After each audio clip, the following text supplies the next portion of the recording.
이 시간 다 함께 하나님을 경외하는 마음으로 자리에서 일어나셔서 하나님의 말씀 받도록 하겠습니다. 로마서 7장 15절부터 25절까지의 말씀입니다. 나는 내가 하는 일을 도무지 알 수가 없습니다. 내가 해야겠다고 생각하는 일은 하지 않고 도리어 해서는 안 되겠다고 생각하는 일을 하고 있으니 말입니다. 내가 그런 일을 하면서도 그것을 해서는 안 되겠다고 생각하는 것은 곧 율법이 선하다는 사실에 동의하는 것입니다. 그렇다면 그와 같은 일을 하는 것은 내가 아니라 내 속에 자리를 잡고 있는 죄입니다. 나는 내 속에 곧 내 육신 속에 선한 것이 깃들여 있지 않다는 것을 압니다. 나는 선을 행하려는 의지는 있으나 그것을 실행하지는 않으니 말입니다. 나는 내가 원하는 선한 일은 하지 않고 도리어 원하지 않는 악한 일을 합니다. 내가 해서는 안 되는 것을 하면 그것을 하는 것은 내가 아니라 내 속에 자리를 잡고 있는 죄입니다. 여기에서 나는 법칙 하나를 발견했습니다. 곧 나는 선을 행하려고 하는데 그러한 나에게 악이 붙어 있다는 것입니다. 나는 속사람으로는 하나님의 법을 즐거워하나 내 지체에는 다른 법이 있어서 내 마음의 법과 맞서서 싸우며 내 지체에 있는 죄의 법에 나를 포로로 만드는 것을 봅니다. 나는 비참한 사람입니다. 누가 이 죽음의 몸에서 나를 건져주겠습니까? 우리 주 예수 그리스도를 통하여 나를 건져주신 하나님께 감사를 드립니다. 그러니 나 자신은 마음으로는 하나님의 법을 섬기고 육신으로는 죄의 법을 섬기고 있습니다. 오늘 절망하는 자 예수께로 오라고 하는 주제의 말씀을 드리려고 합니다. 저는 1984년에 개인적으로 예수님을 인격적으로 만나고 또 진정한 회개를 경험하고 회심을 체험을 했습니다.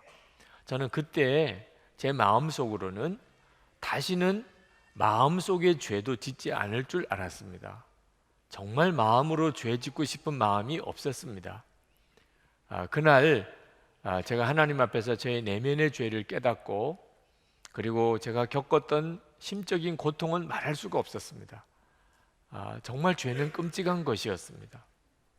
그런데 정말 어처구니 없게도 그 날이 지난 얼마 후에 저 자신은 하나도 변하지 않았다는 사실을 깨달았습니다. 제 마음속에는 여전히 더럽고 추악하고 그리고 끔찍하기까지 한 제 내면의 죄를 보았습니다. 하나도 달라지지 않았습니다.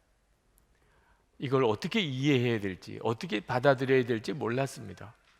저는 제가 진짜 거듭난 것이 맞는지 정말 하나님은 나를 종으로 받으신 건지 왜 나는 마음속으로 하나님 앞에서 죄 짓지 않고 살고 싶은데 나는 이렇게 자꾸 죄에 무너지는 건지 목사인지라 누구에게 선뜻 상담도 하지 못하고 하나님 앞에 가서 얼마나 울면서 기도했는지 모릅니다.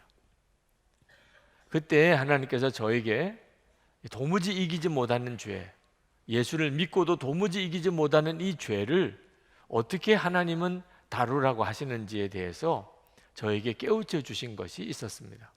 너무나 간절히 매달리니까 하나님이 저에게 그것에 대해서 알게 하셨다고 생각이 들었습니다. 오늘 그 은혜를 여러분과 같이 나누는 시간이 될 것 같습니다.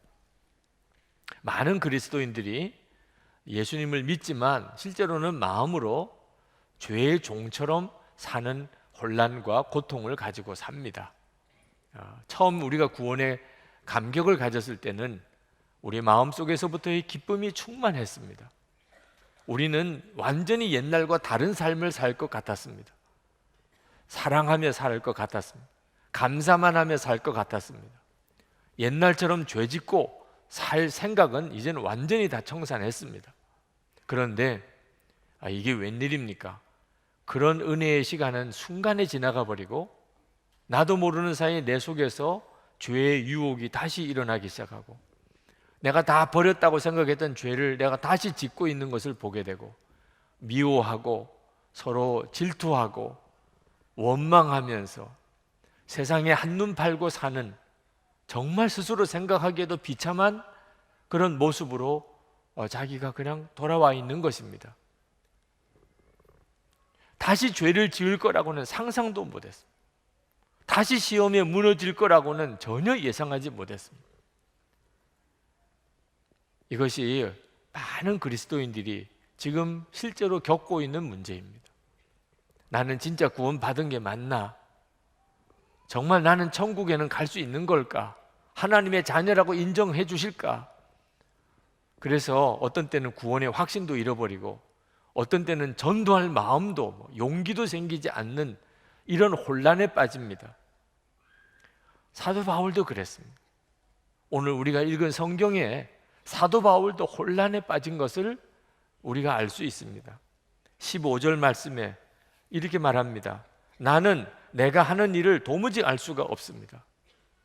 사도 바울도 도무지 내가 왜 이러는 거야?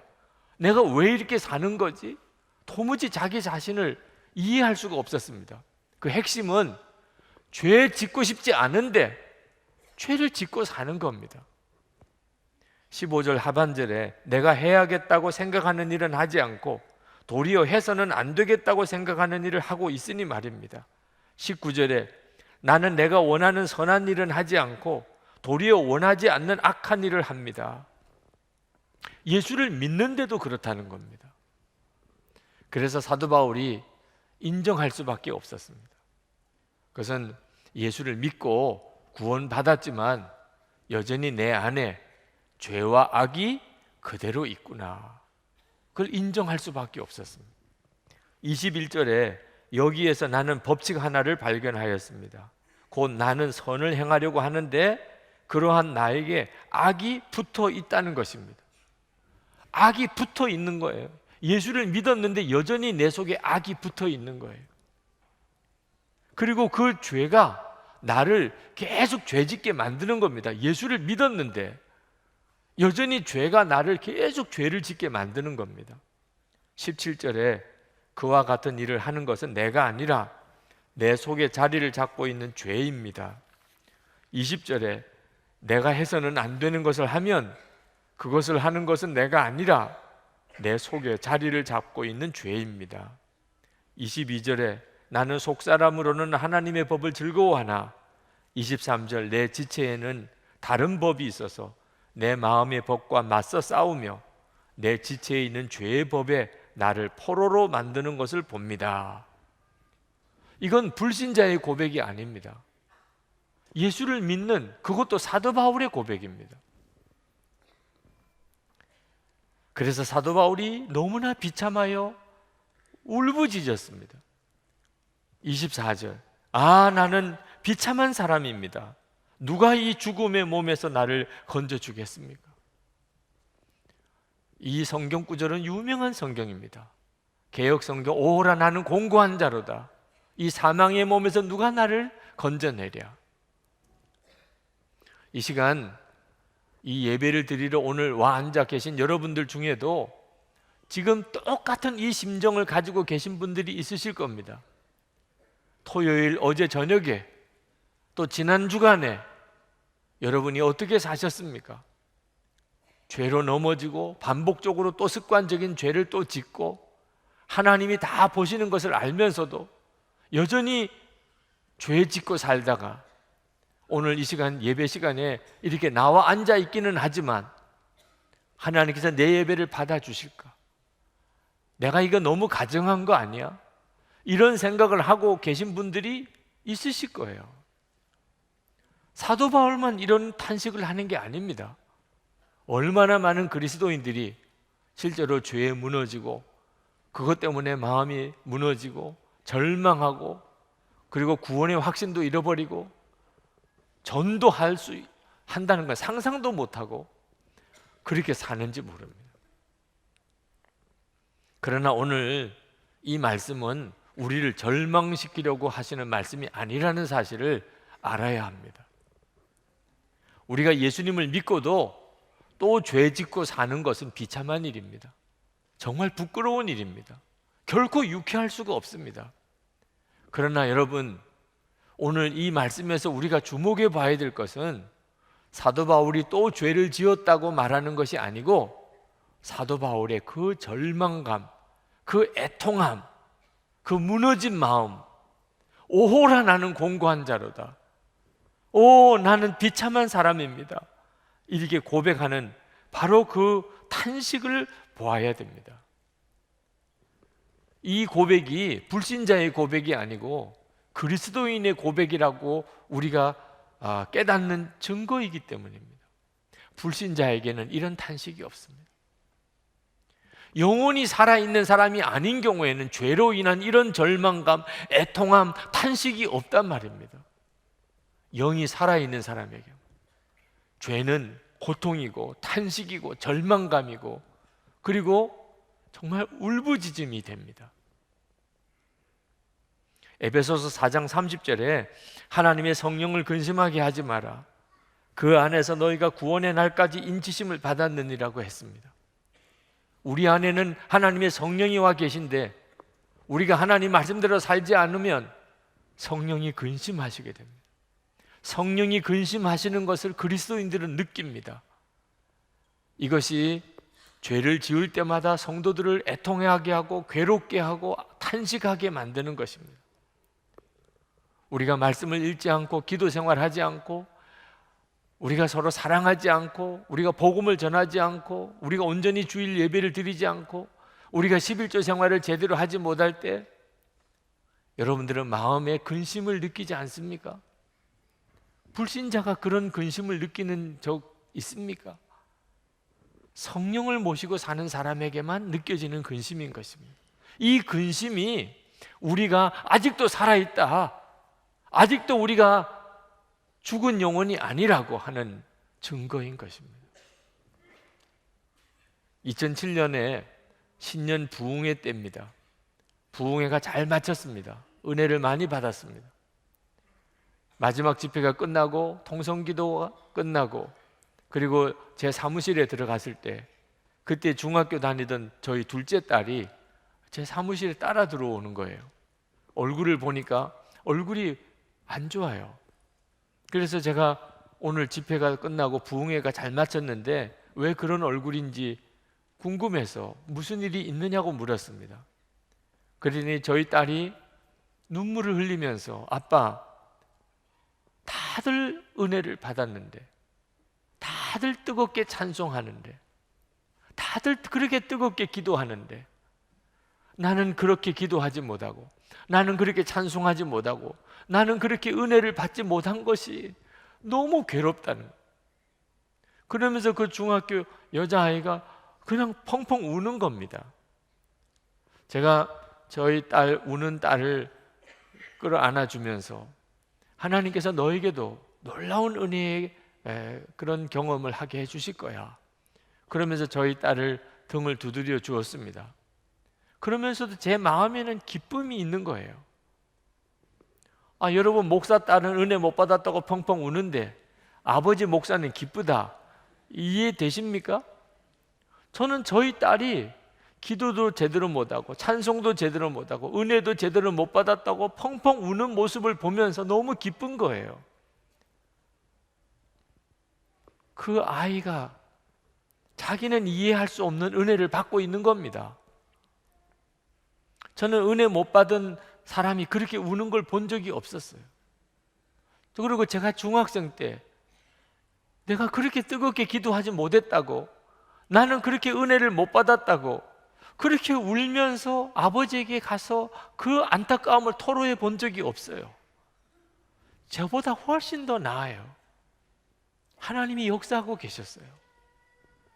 그래서 저는 저희 딸이 그렇게 울고 있는 것이 기뻤던 겁니다. 여러분, 예배 때 은혜가 안 되고 기도가 잘 안 되고 찬송이 뜨겁게 나오지 않는다고 그래서 그것 때문에 그렇게 눈물이 흘려지는 이런 성도들이 다인 건 아니잖아요. 무덤덤한 사람도 많잖아요. 기도도 제대로 안 되고 뜨겁게 찬송도 못하고 그리고 예배 때 무슨 은혜를 받는 것 같지 않은데도 무덤덤한 사람이 많잖아요. 어느 목사님에게 한 젊은이가 찾아와서 고민을 털어놓았습니다. 나는 제가 올바른 영적인 상태인지 너무나 자신이 없습니다. 너무 불안합니다. 나는 17년 동안 교회를 다녔지만 하나님의 뜻을 이루어 드리지 못한 것 같습니다. 제 마음이 너무나 차갑고 위험한 상태에 처한 것 같습니다. 그의 말을 듣고 목사님은 성 버나드의 글에 나오는 한 구절을 들려주었습니다. 그 글은 그 청년처럼 자신의 마음이 굳어 있다고 고민하던 어떤 사람에게 성 버나드가 써 보낸 것입니다. 내 형제여, 자기의 마음이 굳어 있다는 것을 모르는 사람만이 마음이 굳어 있는 것입니다. 자기가 완고하다는 것을 모르는 사람만이 진짜 완고해진 것입니다. 여러분, 오늘 이 시간에 나는 왜 이렇게 마음이 냉랭할까? 나는 왜 이렇게 마음이 완고할까? 나는 왜 이렇게 마음이 굳어 있을까? 나는 왜 이렇게 은혜를 제대로 못 받을까? 왜 나는 이렇게 뜨겁게 기도가 안 될까? 그런 생각하시는 분이 계십니까? 아주 좋은 상태입니다. 진짜 마음이 굳어진 사람, 정말 냉랭한 사람, 하나님의 은혜를 진짜 못 받는 사람은 그런 마음 자체가 들지 않기 때문에 나는 왜 이렇지? 나는 더 뜨거운 믿음을 갖고 싶은데 왜 나는 그런 은혜를 못 받을까? 여러분의 영이 살아있기 때문에 여러분에게 그런 갈망을 심어주는 것입니다. 많은 사람이 상담을 해오는 성경 구절이 하나 있습니다. 두려운 마음으로 그 상담을 해옵니다. 히브리서 6장 4절부터 6절입니다. 한번 빚을 받고 하늘의 은사를 맛보고 성령에 참여한 바가 되고 하나님의 선한 말씀과 내세의 능력을 맛보고도 타락한 자들은 다시 새롭게 하여 회개하게 할 수 없나니 이는 그들이 하나님의 아들을 다시 십자가에 못 박아 드러내놓고 욕되게 함이라. 예수를 분명히 믿었고 성령 체험도 했고 은혜도 받았는데 또 죄를 지었다는 겁니다. 그러면 나는 다시 돌이킬 수 없는 거 아닙니까? 그것 때문에 두려워서 상담에 오는 분들도, 메일로 상담에 오는 이들도 있습니다. 저는 그들에게 말합니다. 이 말씀은 당신에게 해당되는 말씀이 아닙니다. 이 말씀은 죄를 짓고도 아무 감각이 없는 사람, 회개할 마음도 없는 사람, 죄를 짓고도 두려운 마음이 없는 사람, 그런 사람에게 해당되는 말씀입니다. 그런데 당신의 메일을 읽어보니까, 당신이 하는 말을 들어보니까 지금 당신은 그것 때문에 괴로워하고 그것 때문에 두려워하고 그것 때문에 안타까워하고 있는 걸 보니 당신은 아직도 성령의 사람입니다. 여러분, 지난 한 주간 동안에 여러분의 삶을 주목해 보셔야 되는데 또 죄를 짓고 살았느냐가 아니고 애통함이 있느냐 하는 것입니다. 세상을 따라 살았고 육신을 따라 살았고 그리고 죄를 짓고 살았던 그것 때문에 여러분의 마음이 애통합니까? 그것 때문에 여러분의 마음이 탄식합니까? 사도 바울처럼 나는 비참한 사람이로다, 이런 그런 마음의 탄식이 있습니까? 이거에 없으면 그건 정말 끔찍한 일입니다. 예수를 믿으라고 전도를 하면 이런 분이 있습니다. 저는 죄를 너무 많이 지었기 때문에 저는 교회 나갈 수가 없습니다. 제가 교회 나가면 교회 진짜 엉망됩니다. 이런 분이 있으세요. 네. 참 센스가 있는 분이죠. 네.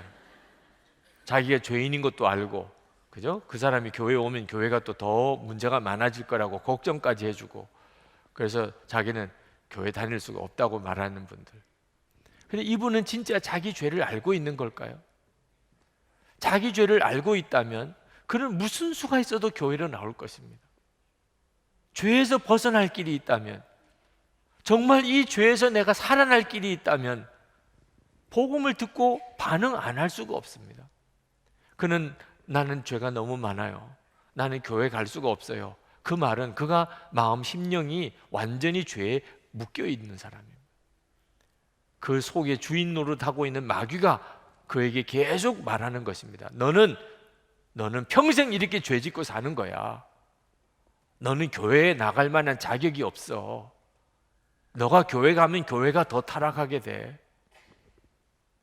그런 메시지에 자기도 모르게 완전히 눌려 지내는 것입니다.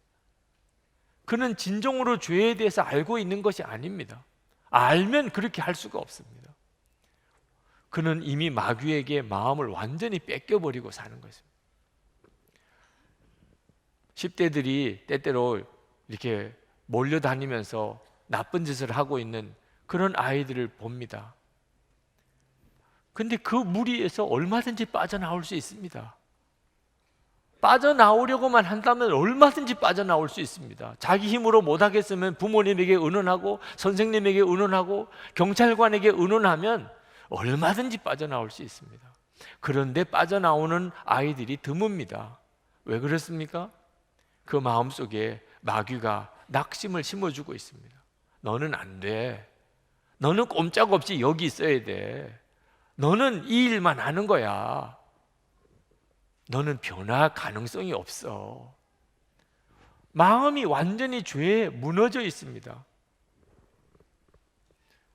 유흥업소에서 일하는 여자 종업원들 거의 90%가 나는 변화될 수가 없어. 나에게는 새로운 삶이라는 게 있을 수가 없어. 그렇게 생각하고 있다는 통계가 있습니다. 완전히 마귀가 주는 생각에 마음이 사로잡혀 있는 거죠. 여러분, 죄에 대해서 무감각해져 버리는 거. 이렇게 그냥 평생 사는 거야. 예수 믿는 것도 다 이런 거지 뭐. 죄 짓고 와서 또 예배 드리고 그다음 또 돌아가서 또 죄 짓고 이렇게 사는 거지 뭐. 아닙니다, 여러분. 절대 그렇지 않습니다. 여러분에게 있어서 죄를 무감각하게 받아들이는 것이 무서운 것입니다. 죄를 지었다는 게 중요한 게 아니고 그 죄를 내가 어떻게 반응하느냐 하는 것입니다. 이럴 수가 없어. 이럴 수는 없어. 여러분, 죄는 영혼의 암입니다. 여러분이 병원에 가서 진찰을 받았는데 암입니다, 이런 진단을 받았을 때 어떤 마음이겠습니까? 여러분이 죄를 지을 때 여러분이 그런 심정이 되면 정상적인 영혼입니다. 그때는 살아있는 영혼입니다. 암입니다, 이런 진단을 받았는데 감기입니다, 이런 정도의 반응도 안 나오는 사람이면 그 정말 죽은 사람이죠. 근데 실제로 그리스도인들 중에 그런 분들이 있습니다. 절벽을 향해서, 낭떠러지를 향해서 브레이크가 파열되어서 달려가는 차 중에 앉아 있다고 생각해 보세요. 그때 여러분들은 어떻게 하시겠습니까? 지금 내 처지가 그런 처지인데 아무 감각이 없다면 죽은 사람이나 감각이 없는 거죠. 여러분이 진짜 죄로 인해서 고통스러워하고 있을 수가 없는 일이라고 생각하면서 안타까워하고 눈물로 그 문제를 하나님께 기도하면 여러분, 하나님은 반드시 역사하십니다. 25절 말씀에 사도 바울이 놀라운 고백을 합니다. 우리 주 예수 그리스도를 통하여 나를 건져주신 하나님께 감사를 드립니다. 아니, 왜 갑자기 이런 반전이 일어납니까?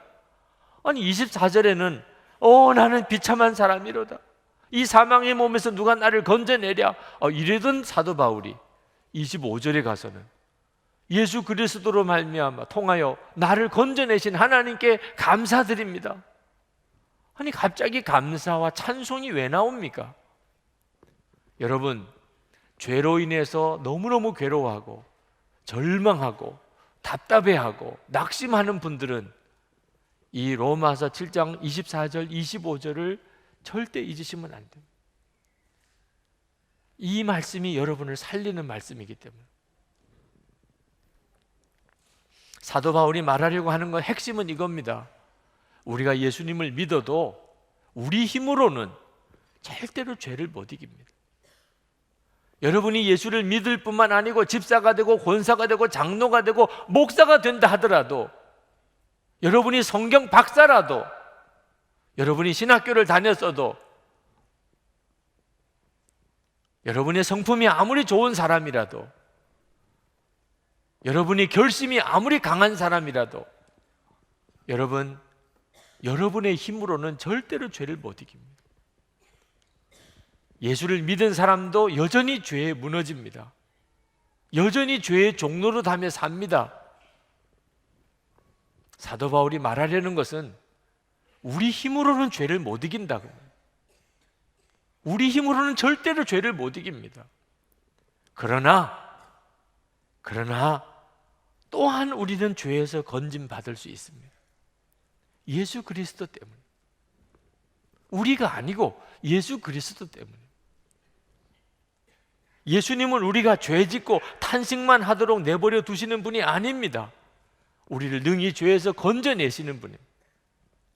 우리를 죄에서 지켜주시는 분입니다. 우리 안에 오셨기 때문에. 여러분 다시 한번 같이 읽어보십시다. 요한일서 5장 18절 말씀입니다. 하나님께로부터 난 자는 다 범죄하지 아니하는 줄을 우리가 아노라. 하나님께로부터 나신 자가 그를 지키심에 악한 자가 그를 만지지도 못하느니라. 아멘. 그래서 사도 바울이 예수 그리스도를 통하여 건져주신 하나님을 찬양한 것입니다. 예수를 믿으면 우리의 육신이 죽은 거 아닙니다. 예수를 믿으면 우리 육신이 사라지는 것도 아닙니다. 예수를 믿어도 여전히 육신은 그냥 있습니다. 육신은 죄의 통로입니다. 육신을 통하여 죄가 우리를 사로잡아 옵니다. 여러분, 인류 역사 이래로 마귀는 항상 육신을 통하여 사람을 조종했습니다. 절대로 만만히 보시면 안 됩니다. 여러분 속에 있는 이 죄성은 마귀가 평생 인류 역사를 통해서 온 인류를 지배하고 있었던 바로 그것입니다. 무슨 힘으로 그 마귀의 역사를 이길 수 있겠습니까? 그래서 하나님께서 우리에게 놀라운 복음을 주신 것입니다. 나는 죽고 예수로 사는 복음입니다. 우리 옛사람이 예수님과 함께 십자가에 죽고 예수님의 생명으로 사는 놀라운 복음을 주신 겁니다. 우리 힘으로는 죄를 이길 수가 없지만 우리 안에 예수님이 생명이 되시고 우리의 주님이 되셔서 예수님이 죄를 이기게 해주시는 것입니다. 고린도전서 15장 57절에 우리 주 예수 그리스도로 말미암아 우리에게 이김을 주시는 하나님께 감사하노니. 이김은 하나님께서 주시는 것입니다. 할렐루야. 여러분들이 다 이 경험을 하실 수 있게 되기를 바랍니다. 나는 죄를 도무지 이길 수 없었지만 예수 그리스도를 통하여 나에게 죄에서 이김을 주시는 하나님의 은혜를 내가 경험했노라고, 그렇게 내가 지금 살고 있노라고 그렇게 고백할 수 있게 되기를 원합니다. 죄에 대해서 절망하신 분이 있습니까? 예수님께로 오십시오. 그 말은 더 이상 여러분 스스로의 노력으로, 결심으로, 여러분 의지적인 결단으로 죄와 싸우려고 하지 말라는 뜻입니다. 이제는 진짜 예수님을 바라보시라는, 예수님이 여러분 안에 계신 것을 진짜 믿으라는 것입니다. 속죄 받은 것만 만족하지 마시라는, 용서받은 것이 놀랍지만 용서받았다고 죄를 또 안 짓게 된다는 보장은 아닙니다. 끔찍한 죄인이 용서를 받았습니다. 그건 놀라운 일이고 감격스러운 일일 수 있겠죠. 그러나 그것 때문에 그가 다시는 죄를 안 지을 거라는 보장은 없습니다. 1만 달란트 탕감 받은 자가 100데나리온 빚진 자를 용서 못 해준 비유를 예수님이 말씀하셨지 않습니까? 우리에게는 속죄함을 받은 은혜뿐만 아니고 우리의 생명이 되시고 우리 안에 오신 예수 그리스도에 대한 믿음이 분명해야 합니다. 사도 바울이 이렇게 말합니다. 25절에 그러니 나 자신은 마음으로는 하나님의 법을 섬기고 육신으로는 죄의 법을 섬기고 있습니다. 여러분, 사도 바울이 인정했습니다. 육신으로는 죄의 법을 섬깁니다. 그 말은 뭘 먹을 게 있으면 먹고 싶고, 무슨 유혹이 오면은 내가 그 유혹에 대해서 자꾸 육신이 끌리고 교만해지고 남보다도 자랑하고 싶고, 그런 육신을 우리가 가지고 있다는 겁니다. 육신은 죄의 법을 섬깁니다. 그러나 사도 바울이 말하는 진짜 중요한 핵심은 마음으로는 하나님의 법을 섬기고, 마음으로는 하나님의 법을 섬기고. 이 말은 하나님의 법을 한번 생각해 보았다 이런 말은 아닙니다. 하나님의 법에 대해서 한번 성경 공부해 보았다 이런 뜻도 아닙니다. 하나님의 법을 한번 참고해 볼까 생각합니다 이런 뜻도 아닙니다. 내 마음으로는 하나님의 법을 섬기고. 여러분이 그렇습니까? 여러분의 마음은, 육신은 죄의 법을 섬기지만 여러분의 마음은 하나님의 법을 섬깁니까? 여기에서 변화가 오는 것입니다. 결국 인생은 마음에 따라 결정이 됩니다. 육신이 아무리 죄의 덩어리라도 우리 인생은 마음에 따라 결정이 되는 겁니다. 내 마음이 하나님의 법을 섬기면 하나님이 우리의 삶을 사로잡으십니다. 역사하십니다. 여러분, 그리스도인의 마음에는 전쟁이 있습니다. 영적인 전쟁입니다. 여러분의 마음에 전쟁이 일어나고 있으니까 여러분이 힘들고 괴로울 때가 있습니다. 그렇지만 여러분, 힘들다, 괴롭다 이렇게 말하면 안 됩니다. 왜? 그전에는 싸우지도 못했기 때문에. 여러분이 예수님을 영접하기 전에는 완전히 죄에 끌려 살았기 때문에. 언제 죄와 한번 제대로 싸워 보셨습니까? 언제 마귀와 한번 싸워 보셨습니까? 맨 지기만 했고 그냥 종살이하고 죄와 마귀의 놀이개가 되어버려요. 그런데 지금 예수 그리스도를 내가 영접해, 나는 죽고 예수로 살고 나니까 이제는 우리가 싸우게 된 겁니다. 싸우게 돼. 죄와 싸우게 되고 마귀와 싸우게 됐으니 여러분, 이 일이 얼마나 감격입니까? 힘듭니다, 어렵습니다 이렇게 말할 게 아닙니다. 이제는 싸우게 된 거예요. 싸우게 되는 정도가 아니고 이기게 된 겁니다. 예수님이 내 대장이시고 예수님이 나의 왕이시니 말이에요. 하나님께서 동생 아벨에게 질투가 나서 죽이고 싶은 마음을 가지고 있는 가인에게 경고하셨습니다. 창세기 4장 7절에 내가 선을 행하면 어찌 낯을 들지 못하겠느냐, 선을 행하지 아니하면 죄가 문에 엎드려져 있느니라. 죄가 너를 원하나 너는 죄를 다스릴지니라. 여러분, 이것이 우리 이야기 아닙니까? 죄가 너를 원하나 너는 죄를 다스릴지니라. 이것이요 우리의 하루의 거의 대부분입니다. 베드로가 땅 판 것이 아까워서 거짓말로 헌금한 아나니아와 삽비라를 책망했습니다. 사도행전 5장 3절 4절 베드로가 이르되 아나니아야 어찌하여 사탄이 내 마음에 가득하여 내가 성령을 속이고 땅값 얼마를 감추었느냐. 땅이 그대로 있을 때에는 내 땅이 아니며 판 후에도 내 마음대로 할 수가 없더냐. 어찌하여 이 일을 내 마음에 두었느냐. 어찌하여 이 일을 내 마음에 두었느냐. 여러분, 우리 이야기 아닙니까? 어째서 이런 생각을 내 마음에 두었느냐. 어째서 이런 일을 내 마음속에 두냐. 우리의 삶은요 계속되는 마음의 전쟁입니다. 그러나 이 전쟁 자체가 축복입니다. 이제는 싸우게 된 거예요. 그러므로 여러분은 예수 그리스도를 계속 바라봐야 됩니다.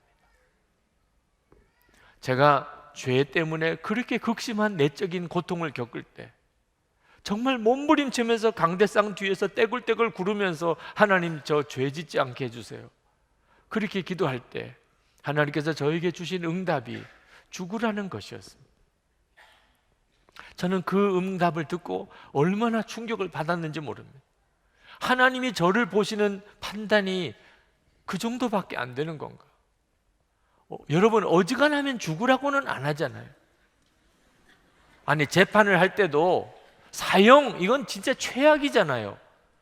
가능성이 1%도 없을 때 그때 나 사형이잖아요. 어지간하면 무기징역이죠. 여러분 보실 때 제가 그렇게 나빠 보입니까? 저는 하나님이 저에게 죽으라고 말씀하실 때 하나님이 보실 때는 유기성이에게는 1% 선한 것도 없구나, 건질 게 아무것도 없구나, 너는 죽어야 된다, 그렇게 말씀하신다고 생각이 들었습니다. 제가 죄로 인하여 싸우지 않았다면 저는 그걸 받아들이지 못했을 거예요. 저는 저 자신이 내가 이렇게 더러운 놈인가? 내가 이렇게 가증한가? 내 속에는 이렇게 죄가 강한가? 이 문제 때문에 하나님 앞에 정말 울고불고 몸부림치지 않았다면 죽으라고 하는 말씀 앞에서 저는 받아들이지 않았을지 몰라요. 근데 저는 이미 죽고 싶었어요. 어떻게 하면 나 자신을 죽일 수 있냐 말. 근데 이미 죽었다는 거예요. 우리가 이미 죽었다는. 그래서 저는 그것을 기쁨으로 받아들였어요. 나는 죽었습니다. 이제는 내 안에 예수님이 사시는 것입니다. 저는 그때부터 비로소 죄에서의 승리를 경험하기 시작했습니다. 여러분, 왜 우리가 죽어야 됩니까? 왜 예수님으로만 살아야 됩니까? 우리의 육신이 우리 속에서 계속 우리를 죄로 사로잡아 들어오기 때문입니다.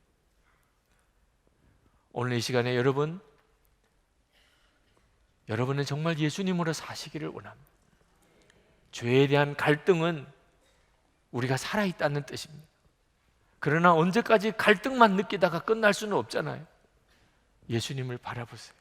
24시간 주님을 바라보세요. 그러면 우리에게도 똑같은 고백이 나옵니다. 25절, 우리 주 예수 그리스도를 통하여 나를 건져주신 하나님께 감사를 드립니다. 아멘.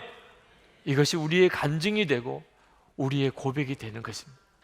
이 시간 기도합시다. 여러분, 하나님 앞에 간절히 기도하십시다. 하나님, 제가 죄로 인해서 너무나 마음이 무너져 있습니다. 그러나 이것이 하나님의 역사인 것을 깨닫고 감사드립니다. 그러나 하나님, 제가 언제까지나 이렇게 죄로 인해서 고통당하고만 끝나고 싶지 않습니다.